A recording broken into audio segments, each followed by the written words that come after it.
Morning mga BFF ko sa Reels and YouTube. Welcome ulit sa another episode ng Kusina ng Blind Kusonera. Ngayon magluluto ako ng ginisang kangkong. Ayan, with tokwa. Sasampulan ko yung in-order ko sa TikTok na kawali. Ayan, kung maganda nga siya.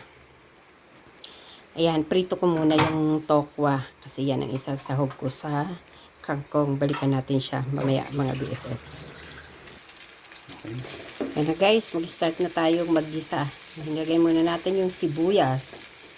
Then, next na natin yung bawang.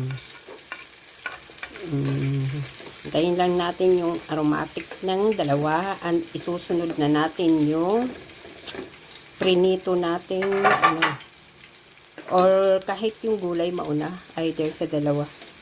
Yung kangkong muna, total luto na yung tokwa eh.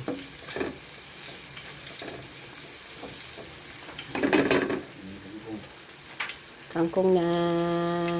Yan, lagay na natin yung kangkong. Balikan natin siya mamaya guys pag medyo anong tawag nito, naprito siya ng konti. Ayan na mga BFF, bubuksan na natin. Diba ang ganda ng takip ng na-order ko? Bet ko siya. Ayan.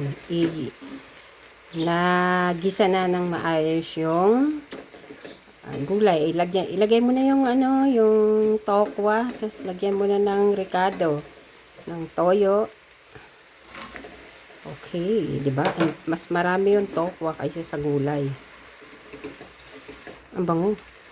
Lagyan mo ng toyo, asin, paminta, magic.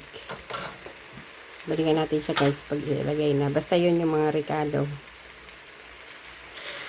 Ayan mga BFF, kompleto na yung kanyang pampalasa. Asin, magic, toyo, paminta. Yan. Tapos lagyan natin ng konting sabaw. Wala na bang sabaw? Konti lang para magkaroon lang siya ng konting sauce. Tapos balikan natin siya guys. Almost luto na yan. Ayan mga BFF. Binidyo ko lang uli yung ipakita ko lang sa inyo yung takip ng aking nabili sa TikTok na kawali. Diba cute siya? Luto na yan mga BFF. Isalin na lang natin sa serving plate.